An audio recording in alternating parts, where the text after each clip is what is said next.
why didn't you come in? Like, why didn't you sing? And I said, because, Chris, you had a bogey right about there. And all I could think was, we've got to kiss after this song, and that bogey's going straight on my face.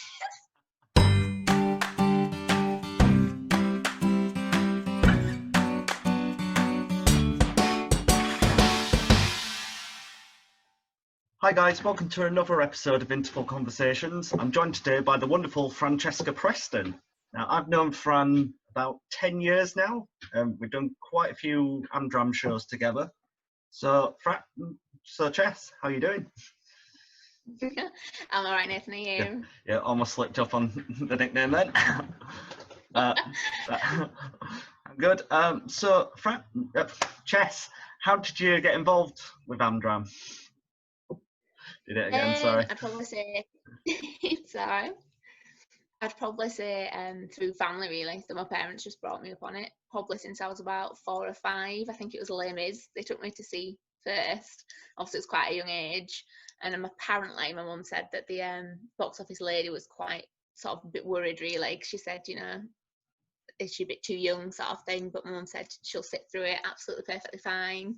And I did, apparently. So obviously loved musicals at a young age. Good to it. So, luckily, I'm doing shows with you. I've been able to see you perform. What role would you consider to be a personal highlight for you? I'd say my favourite one was probably Sister Mary Roberts from Sister Act. Yeah. Why is that? Yeah, I think just the character that she is, I loved sort of building on that. It was really quite fun because obviously she was really shy, but then with Sister Mary Patrick, she had a lot of fun with her. So it's just quite a funny script, really, that you kind of don't expect. And then obviously she sings Life I Never Led, which I absolutely love that song, and it was such a good song to sing. And yeah, it was just a really fun show to do with the light opera lot as well, so it was really nice company to do it with. Yeah. Do you have a dream role? All of us Am Dram lot always have a role we really want to play. Yeah, a list that they've got going. Yeah. I don't know, it always changes, I guess, doesn't it? But I'd probably say the two on my list top at the moment are probably Wednesday from the Addams Family. I'd love to play that. Just 'cause it's such a belty part, and I think it'd be really fun to play sort of with the stern face, and I think that'd be a really good one to do.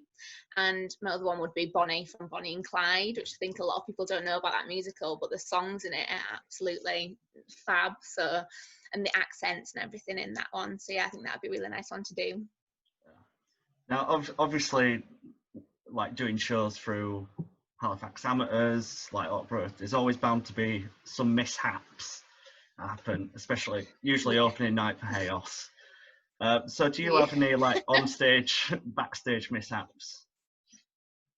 I think sort of thinking back through my shows, my first one would have been Boogie Nights, which I was in with you, wasn't I? That was with Hattie.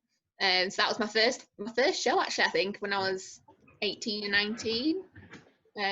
Probably 18 if it was Hattie. But I think it was opening night of Boogie Nights, and obviously it was the platform, boot heels and everything. And just before it started, I think I was running back down underneath the stage, and it was at the Playhouse, wasn't it? So it's those really steep, stony stairs, and yeah. I just totally landed on my mic pack, which was in my pants. So I had a nice bruise just before it started opening night on that one. And then I think Dirty Rotten Scoundrels, which I did with light opera back in last November. I had a couple in that, actually. I think there was the Red Dress and Dance, which I think opening night my parents came to see that one, and there's a lot of spinning in that one. My parents said after the show, they said, you need to wear some kind of pants under that dress because we saw everything. So the next night I wore some like red lacy knickers to kind of match it. And then I think the third or fourth show, I remember standing in the wings with Kev, who was playing Lawrence, with me, and I danced with him basically. And I just remember like looking at him and saying, oh my God, I've forgotten the underwear. And Kev being Kev was like, great, I'm going to spin you low. So yeah, that wasn't the best night, to be honest, because obviously I was aware of it and it was really awkward. But obviously didn't forget it the next time. No. And then my favourite one probably, well, again, was They Were on Scoundrels. And I was playing opposite, I played Christine, but I was playing opposite Chris Stott, who was playing Freddie in, it's called Love Is My Legs. And we were singing this song, it's a duet. And at one point we get onto the bed and we're singing together, but I looked at Chris on this particular night and he had a bogey right about there. And I just didn't come in singing with him because I'm staring at this bogey. And afterwards he was like, why didn't you come in? Like, why didn't you sing? And I said, because Chris, you had a bogey right about there. And all I could think was, we've got to kiss after this song and that bogey's going straight on my face. So yeah, that was it. Chris found it hilarious when he found out the reason why, but not so great for me. So it must have been hard keeping a straight face, especially that show. It's one of the fun. Oh, I know. Top of Act 2, the sort of leg physician scene where he gets whipped. Oh, that's my favourite. I always find that to be one of the funniest scenes. That and Ruprecht. Yes, Ruprecht is hilarious. Yeah. How you guys kept it, how you guys kept a straight face in the leg whipping scene, I'll never understand. Yeah, that was funny. I was really excited for that. I listened to the soundtrack so many times before it, and I was so excited to see how we'd do that one. Yeah. So, really do you have a favourite show at the moment? So, like, listen to. Yeah. Or be in. I would say Kinky Boots. Yeah. Yeah. Well, yeah. Hopefully, because Chaos are doing it, aren't they? Hopefully. Yeah. Fingers crossed. But yeah, Kinky Boots. Definitely. I know, gosh. But yeah, I think the music and that is, I've seen it a couple of times now. First one with Richard, and then took my parents because I thought it were amazing. Thought they had to see it. Just the dancing and everything's just ace, and the songs are just really upbeat. So yeah, constantly listening to that one still at the moment. Yeah. So obviously, working on shows, there's a lot of stuff that goes in. So rehearsals, auditions. What's your sort of audition process? Like, how do you prepare? I don't know really. I don't know if I do the same thing every time, or I always think that sometimes with auditions you kind of know how it's going to go and you kind of feel it before it all. Yeah. Some obviously you get your script through, don't you? What you have to learn, and your songs. Songs I usually find easier. And it's normally the dialogue that I struggle with, and I really kick myself because I love doing shows, but I struggle with getting the part because I just go sort of mind blank with a lot of auditions, and I think it's more the dialogue that really sort of scares me with it. But I don't know really. I think it's just a case for me of reading the dialogue and to have it printed as well. I don't really do well if it's just like on my phone. I'd have to have it printed. And yeah, just keep going over it. But I definitely do believe that if you read your script before going to sleep, I do believe it sort of sinks in and you feel that bit better about it the day after. So do you have a favourite rehearsal as well? Just moving on along the process. Do you have a favourite? Because mine is the sits probe, where we meet the orchestra for the first time. Yeah.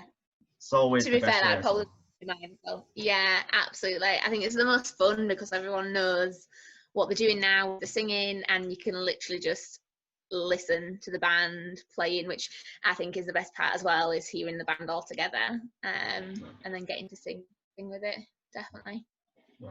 So, but going back to auditions, do you have any best auditions, worst auditions you've done over the years? I'd say my worst one was probably I auditioned with Chaos for Claire in Made in Dagenham, and I was really ill at the time, which and my mum was like, well, tell them. I was like, not telling her, because you just feel like you are ill, like it's going to be rubbish. But I was really ill and I had no voice, and I tried to sing, and literally it was like a comedy show. Like every note I tried to sing, it was like squeaking. So I just couldn't do it. It was awful, that audition. I remember going out the doors at the Welly Rooms and just being like so angry. But then, so I was good with that one. I didn't do Min Dagenham, but then I got the part of Claire with Woodhouse Musical Theatre Company. So I did eventually get to play it, which was nice. And then I think my best audition was probably Sister Mary Robert, the Sister Act with light opera. That one just felt like I really wanted that one, and I feel like I practiced so much for it, and then I feel like the actual audition went really well. So that was a nice one to do. Probably my work, when Hayos again, they did Witches of Eastwick. I was really nervous. Neil had to take me in the kitchen. Neil Lister was directing, and he just had to calm me down to go for it, because I was just I just walked out like, I've not got it. I have not got this one. Sometimes you know, don't you? But then again, I don't know, sometimes I've left some and you think, I've definitely not got that one, and then you end up getting it, whereas sometimes you leave and think, I think I really did really well, and then you don't get it. You just don't know, do you? It's really weird auditions, really.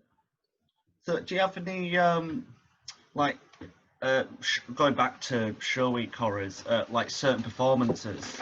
The pinnacle one I do, when we did Cabaret, the matinee for that, I consider that to be one of the worst performances in the box. It was, if you remember, it was just like 30 old people sort of spaced around the Cabaret. Yeah. They'd obviously seen the film, but the musical's very different. Yeah. I just remember it being really awkward. Yeah. I don't know really which. Matinees. I think matinees, to be honest, are always the dreaded one, aren't they? Because regardless of what show it is and what style it is, I think they tend to be that little bit more. I don't know. I think because you've not had all day as well to get geared up for it, it's just you don't feel quite as like in it for some bizarre reason. But I don't know. It's a weird one. I think that's why we call it 2 shows, 2 tries. Like definitely. Get first one out of the way. But yes, sorry, I just lost my question. So the buzz after a show, like show's finished, been a good response, we're all in the bar. How do you deal with the buzz after a show? I'm usually still hyper. Yeah, me too. So I guess, I think the nice thing is about doing shows is obviously you make so many friends. So yeah, I think coming out after a show into the band, so like if your family and your friends there, is nice. It's such a big social thing, really, isn't it? So I think you've got all of that, and then obviously the last night of the show, normally we'll go out into town or do something all together, which is normally quite nice. And I think after the whole thing, once it's all over, I always feel like you always chat about it, don't you? And you always say, oh, tonight, this time last night we will have been doing this. But then I think the best way to get over it is like sort of thinking about the next show, really. And that's what I tend to do. And if you know what it is, I tend to just listen to the soundtrack non-stop. Figure out which part you'd like to go for. So yeah. Yeah, I've just got one last question. Do you have any advice for people getting involved with Am Dram or wanting to get involved? Yeah, definitely say do it. I think that's like one of the biggest, it is the biggest part of my life and probably yours and a lot of my friends, really. I think once you start doing it, you make so many new friends that you literally have for life. So you've got so many friends and you all enjoy the same thing. You can all go out together, so it's a massive socialising aspect. But I'd probably say, I don't know, I mean, everyone has different levels of confidence and they all want different things. So some people just want to do it for just to be, make friends and just be an ensemble. But for me, if you have the confidence or starting to get there, I would always recommend, sort of when I was young, going for like Hattie and everything, the first audition that I had with Hayos was chess. And I remember, actually, no, I think it was my second, Beauty and the Beast was the first, but I remember for chess, auditioning for Florence, and I knew I wouldn't get it, 'cause definitely not old enough for one, but I just think you let the society know what you can do. So I would definitely recommend, sort of, even if you know you can't get that part, audition anyway, just for the experience of it. And I think then you'll gain your confidence and everything like that. But definitely recommend doing. I think it's one of the best things in the world, really. And I think musicals is becoming, even those that don't do shows, they still love musicals. So it's a massive thing, I think, really, in the world. So yes, definitely do it if you're thinking of it. You've sort of branched out from Am Dram as well, haven't you? Because you're part of the Nightingale. Is it Nightingales? Yeah. Yes. Nightingales, yeah. So yes, that's with other Francesca and Rachel, who again we all met through doing musicals. So yeah, we're a 1940s, well, we're a vintage trio really, so we do 40s, 50s, 60s. And yeah, we've been booked quite a few gigs now. We normally do the Brighouse 1940s weekends every year, which obviously this one's been cancelled, amongst a lot of other things. And Elland we've done, and we've done up in Blythe as well, up at Newcastle way. So yeah, getting quite a good few gigs out of that. That's really fun to do as well with my friends. So yeah. Yeah, that's good. So yeah, that has been Francesca Preston. Thank you for joining me today. You can find No Fran worries. on, like, you've got a Facebook page, YouTube, all those sort of things. God knows that. Yeah. Just a YouTuber. But yeah, thank you for joining, and thank you all for tuning in for another episode of Interval Conversations.